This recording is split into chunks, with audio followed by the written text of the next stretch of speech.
Whew. Please, kits and cubs, take your seats. There are some things we should talk about before any of your magical education progresses any further. Most of you know yourselves either as boy or girl. That identity may be important to you. Wait, is this going to be sex education again? But even with humans, sex is not always as simple as male or female. Nothing in between. And in the magical world, there are many possibilities of which you should be aware and respectful of. Guess not. Some entities are sexless and will be confused if you address them by masculine or feminine terms. Some change gender roles at will, or both at once. Some beings have more than 2 sexes, all of which can be difficult for the English language to cope with. Many living beings will take as offense to being referred to as it, although not all. It is wise to ask those you meet how they prefer to be addressed. To make things easier, we witches and wizards have our special pronouns to use when gender is unknown. Repeat after me. E-M-E-S himself. I mutter the strange syllables along with the other students, feeling a bit confused. Here's a way to remember. Someone with enough magic can say whatever he wants. Success. Okay, Success, gain 2 blue magic, sick. Hello, Linda. Did you enjoy your dinner? I suppose it was alright. Really? If you like your chili on the bland side. Thought so. There are many secrets here you probably haven't found yet, such as the best place to get a good meal. Would you like to come to dinner with me off campus? At the mall food court? He chuckles. Near the mall, but not quite part of it. It's called The Glen, and it's magic only. The professors go there when they're too tired to travel, and visiting parents want to take their students' children somewhere nice. I thought parents weren't allowed to visit. Non-magical parents aren't supposed to visit. Oh. So, would you like to go? Is this a date? Are you asking me out on a date? Does everything that happens between a guy and a girl have to be about dating? No. I enjoy your company, that's all. I want to show you the Glen, and I think you'll really like it. Alright, that sounds like fun. Great, I'll meet you tomorrow at the mall. He tilts his head farewell and then walks away. Ellen gets up early on Saturday morning, returns after the mail and allowance has been delivered. She has a letter in her hand. Carefully works her finger on the sealed envelope flap, opening a minimum until... Okay. What? She drops back on her bed with a thud and stares at the paper in her hands. What is it? It's nothing, just a change of plans. Apparently I'm not going home for Thanksgiving. What? Because it's a long way for such a short break, and it's better for me to stay here. Is that what you want? That doesn't matter. Really, it's not my decision. I can't go home on my own. They don't want me there. Well, we want you here, don't we, Linda? Yeah. Come on, we should do something together today. I'm supposed to meet... I can. I promised I'd go... I promised someone I'd go meet them at the mall today. I have to go. Someone? It's a secret. Oh. Well, if you've got a date, then all I can say is good luck. I didn't see Damien in the shuttle on the way over, but I'm not sure if he's here somewhere already or if he isn't coming until later. Since we're supposed to be having dinner, we won't be meeting for a couple of hours. There's still plenty of time. I've never seen him here. Occasionally, actually, I don't see absolutely everyone in the mall, of course, but he's sort of hard to miss. But can he go to a place like this looking like he does? He said he went to the Apple Pet Festival. He had to disguise himself. If he's wearing an illusion, he could be right here and I'd never know it. He could be anyone, a little boy, an old man, or a woman in a suit, except I don't think so. Looking at the people around me, somehow I'm sure that none of them could be Damien. Even under the illusion, he would... Okay, cool. So if he's not here, what should I do while I wait? It's window shop. I wander around in and out of various stores. It's not a very big mall, but there are books, clothes, music, toys, so I keep myself entertained for a few hours. Stress decreases by 3. I arrange time and meet near the main entrance for Damien. And there he is, and looking just like he always does. None of the non-magical shoppers seem to notice. Well, Halloween was only last week. Hello, Linda. Are you ready? Where are we going? You'll see. It's not far, just across the parking lot. I didn't see any restaurants there. It's hidden, of course. The easiest way to find it is to go with someone who's been before, shall we? He offers me his arm, and with minor hesitation, I lay my hand on it. It's slightly embarrassing for a friendly outing, but I need him to guide me. And so together we leave the mall. When we reach the restaurant, I stop and stare. Not quite what you were expecting? It looks so normal. After passing the invisibility barriers, I was just noticing that background. That background's a totally different art style. That threw me off as soon as I noticed it. After passing the invisibility barriers, I was ready for anything. But this place could be any number of restaurants I've eaten at with my parents. The only obvious difference is the customers. Damien isn't the only one here with wings. There's a little figure at one of the tables who looks like a cross between a bird and a goblin. And across the way, I see Jacob sitting with two older men, one of whose hair is apparently on fire. It's simpler to rely on the standard suppliers and build something in keeping with the world. They save on energy for their food. In the other world, there are no limits. You can eat off floating platters in a crystal palace. Have you been there? I haven't graduated yet. But being what you are, isn't it safe? Professor Potsdam said. Let's have this conversation later. Sorry, I didn't mean to be rude. No, I want to tell you, but I think we should order first. We sit at a booth and Damien looks around for a menu. And I look around for a menu without seeing one. Then Damien takes a narrow cylinder from a vase on the center of the table, unrolls it and hands it to me. A scroll! I look over the listings, but I have no idea what most of them are. They're not even all in the same language, as far as I can tell. Would you like me to order for you? Let him order. When the waiter comes, Damien rattles off a string of syllables that I can't understand and smiles at me. A few minutes later, the appetizers arrive. Damien has a set of eggs inside a nest and I have a thin pail of brown tube filled with cream, like some sort of jelly roll. What's this? An ami-mouzon. Take a bite. A small one. I nibble at the end, and it tastes like an ordinary cake. Is it normal for witches and wizards to have desserts first? Take another bite. I nibble again, my eyes go wide. It tastes like biting into a packet of sweet and sour sauce. Keep going. Another bite, and this one I nearly split out. Vinegar. I struggle to swallow and... If you didn't like that one, don't laugh. I screw up my face a bit and hold back and the giggle and ask, why not? The idea is to amuse the mouth. The flavor will keep shifting until you laugh, and then it stays that way. How magical. I don't want to miss out on the effects, so I keep a straight face while I finish my amuse-bouche. The waitress comes by to clear our appetizer plates, and we wait for the main course. So, I suppose it's time. Time? To tell you about where I come from. Please, promise you won't repeat the story to anyone else. I promise. It's not that easy to talk about. You don't have to if you don't really want to. No, I know you. Being who you are, I don't believe you'll judge me the same way. You don't have the same expectations because you weren't born into magic. Neither was I. What? But you're... Not human, but my parents are. Huh? I'm a changeling. You were swapped as a baby? As far as I know, I don't exactly remember. But, you're blue. I think they'd sort of notice. I didn't look like this until later.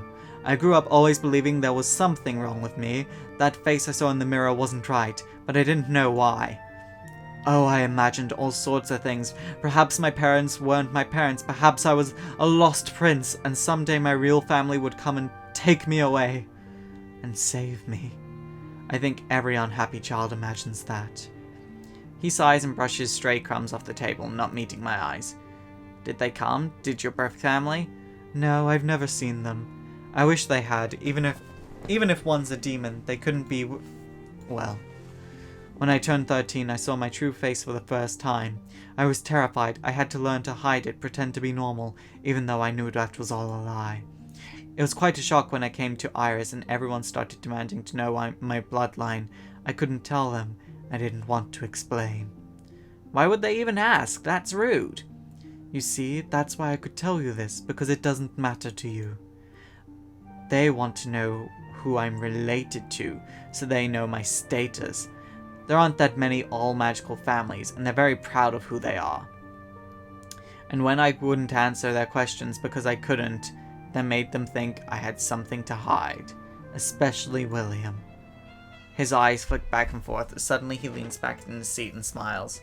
Before I can ask why, the waiter arrives with the main course. Bon appetit. The food is good, but my mind is too full of questions to pay attention. There's obviously a lot more to the story, but for someone who has trouble trusting others, he's probably told me more than he wants to already. I don't want to push him for asking for more. And at last he looks up from his plate. Did you know William was originally a falcon? What? We were hallmates freshman year. He said he barely knew you because you were a different hall. He probably didn't want to spoil his image by telling you what happened. Being kicked out of a Falcon Hall or starting a fistfight doesn't sound very cool, does it? A fight with you? He lets out a shallow sigh. He kept trying to break into my room. He followed me around and I wouldn't tell him anything. No. Let's talk about something else. Right. Do you come here often? Oh, occasionally, but not for a while. It's much nicer when you have someone to share it with. You'll like the dessert. The dessert? There's only one? Well... It's possible to request another if you're greedy, but I don't think it would be good for you. The dessert plate is provided to everyone gratuit. Okay, even if you only came for coffee, it's part of the magical tradition of hospitality. No guest should go without. That's nice. He settles back into his seat and looks up at me. Have you ever considered wearing some sort of ornaments in your hair? Something that could really bring out the color of your eyes? Well, I have an afro, so I don't know. I'm a falcon. We like pretty things. Last year there was a senior in Butterfly Hall who wore a golden circlet with an enormous flower on each side of her head that changed colors as the day went by. You should have seen her. It was beautiful. Dark hair like a waterfall. I poke absently at my plate and then set my silverware down and allow the waiter to take it away. A few minutes later, the dessert plate arrives. Strawberries? Then look more closely. I look again. They're shaped like strawberries, but their surface is smooth and seedless, and slightly shiny, like candy. Is that, marzipan? I've heard the word, but I don't really know what it means. No, it's better. They're blown sugar glass. Careful, they're fragile. Put one in your mouth and suck gently. Giggity. Okay. I pick up a sugar berry and pop it into my mouth. For a moment, there's just a vague sweetness, and the sugar melts on my tongue. Then all of a sudden, a burst of liquid flavor. Damien laughs at the surprise on my face. They're filled with strawberry juice. It's supposed to provide energy. Why doesn't the sugar dissolve? Magic. After finishing the strawberries, I do feel energized. We chat a bit more, and then Damien pays the bill, trying to hide the amount from my eyes, and then it's time to find a van back to campus. All throughout, he's been a perfect gentleman, a friend, and not a hint of anything more. Oh, that's nice. Next week.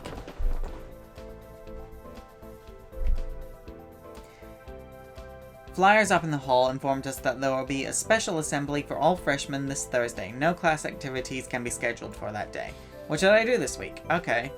Well, we've got no stress, so we don't need sleep. So we'll do a bit of blue. Okay. We have to do white. No, we don't need to do white. Okay, let's replace that with black. Bit of red. The white storyline's intriguing me, actually. So yeah, let's just do 2 whites. Done. Success! Gain 2 blue magic, 2 skill. 2 stress. Bonjour, mes chéris. today I want to talk about a bit more about the Otherworld creatures in general. Because our worlds are connected, they can cross over just as easily as we can, but in this world, they are not native. They are weakened and bound by their nature, just as we are when we travel to the other world. Every spirit in this world must follow a set of rules. Not the same set of rules, though. That would be too simple. Rules of behavior vary depending upon the type of creature and the method they use to reach our world. If you cast the summoning spell, you can set some of the rules yourself. If you understand the rules the creature is bound to, you can easily defeat it. Most of you will have heard of vampires being repelled by crosses. That won't work for all vampires, but for some it is an easy weakness to use. In later years, you will study many types of otherworld creatures to learn this sort of lore. Now, to continue your lessons in white magic... Success. Gain 1 white magic and 1 stress. Sick. Sick. Oh, we got warm. Sick. Okay, sick. On Thursday morning, all the freshmen are gathered together in the gym. Good morning, all bright young things. Today is a special occasion for all of you. You're going to practice what you've learned to try out some of the spells on each other without pressure of the test or grades. This is an important lesson because in the future exams, you may come against other spellcasters. You need to know how to use your magic in combat and how to avoid magic being used on you. Will everyone please team up in twos? There's some joisting and shuffling around. Ellen and Virginia's pair off, and I end up standing by Virginia's brother, Donald.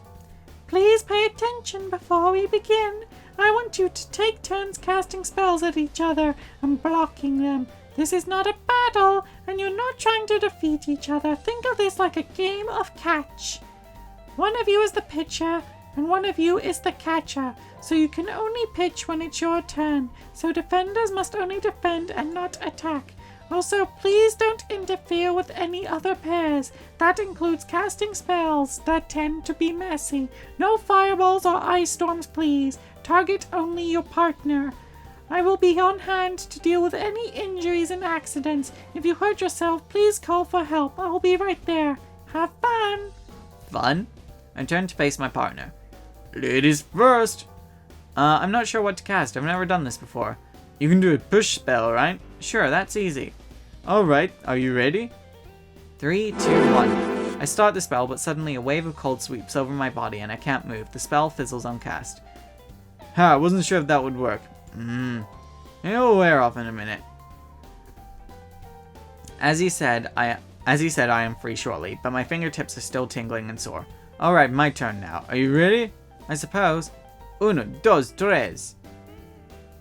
Dodge. As Donald prepares to cast a spell, I jump to the side. What? I don't feel anything, but I guess he missed. What'd you call that? Thinking outside of the box. We argue together for a while, trading spells back and forth, and then Donald holds up his hand and leads in close to whisper something. We've got a great idea. When I say drop to the floor and cover your eye. When I say so, go. Okay. Okay. Girl. On cue, I duck and cover. There's a whooshing noise and a burst of heat overhead, followed by screams. Donald, what are you doing? Ooh, you're in trouble. Well, your flaming dragon was very impressive. Oh, I missed the fire dragon? I did specifically tell you to avoid large spells. If poor Linda hadn't managed to get out of the way, you would have been hurt badly. Like he cares. This is very disappointing. You've always been so careful in your creativity. Why would you take such a risk? We're gonna stay quiet. I knew what I was doing. Well, maybe you did, but this is still a bad example for the other students, don't you think? I'm sure you know that there will be detention for this. Of course. I'll also have to give you 10 demerits. Yeah, well. Try to be good now. Jacob, put Mr. Arias down. She hurries off to deal with someone else. Luckily, there are no major accidents in the rest of the session.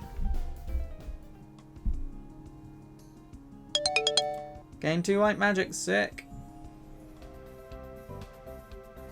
Ellen gets up early on Saturday morning and returns to the mall. Okay. What did I do today? Study! Library is fairly quiet, but familiar faces are still present. Study with Minnie. Minnie helps me out with my red magic. Red magic and smarts increase by 1. Stress increases by 4. Next week. Linda? Yeah? Do you like the theatre plays? I don't know. Why? Well, the drama club is doing Medea this week, and I kind of want to go see it, but I don't want to go by myself. What's Medea? It's a classic Greek tragedy. It's about a witch whose lover betrays her, and the terrible things she does for revenge.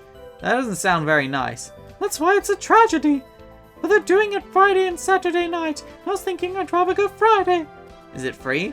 No, it's $5 for students. So, did you want to come? Sure, why not? Sure, alright. Thanks. I better figure out what else I'm doing this week. Okay. I'll start this week off. No, let's sleep Wednesday. I'll do that. Don't want green to lag behind too much. Okay. Done. Sick. Oh, Spirit Echoes. Can reveal impressions left on a target by strong emotions in the past. Sick. Success. Gain 3 blue magic skill. Okay. Sleeping reduces stress. Yay, now we're at 0 stress.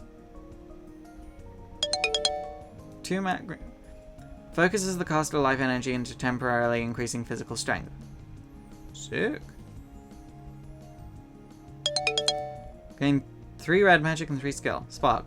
A spark that strikes target, which may catch fire if something is likely to burn. Ellen and I meet outside the gym. There are a lot of people here. Not just students, but ordinary people and families who might have driven up here to see the play. After we buy our tickets, we go inside. Folding chairs have been set up in rows across the gym floor facing the stage. Behind the stage is a giant backdrop painting that hangs on the wall, displaying marble pillars and steps to suggest the fantasy of ancient Greece. At least it looks like a painting. It's probably an illusion. That's got to be a lot easier than having to paint something so huge. We find a place to sit without anyone too tall in front of us. After a while, the show begins. It was every bit as tragic as Ellen suggested. And bloody, too. Nice special effects, though. Hell hath no fury like a woman scorned. Isn't that Shakespeare? No, it was someone else. Cosgrove, I think, from The Morning Bride. So what was that one about? Another story of murder and revenge? Sort of. It's complicated. Let me see if I can remember. The rebel leader kidnaps the princess, but then they fall in love and get secretly married. But then there's a shipwreck and she's washed up alone and rescued by her father, the king. So the king wants to marry her off to his ally, and she doesn't dare tell him that she's already married to his enemy. And then she thinks the rebel fellow is dead anyway.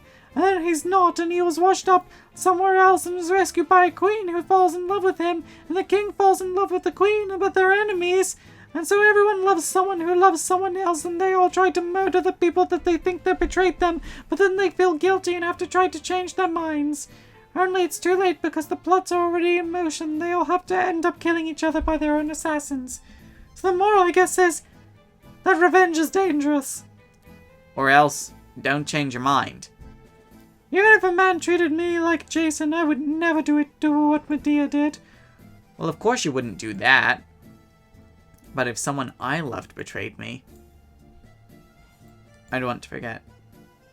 Being betrayed is terrible, but trying to get revenge would only make things worse. It wouldn't fix anything that had already happened. You just make more people unhappy. The only thing that makes things better is to forget you ever loved them and move on. Then eventually it won't hurt anymore. Eventually. Anyway, thanks for coming with me. No problem.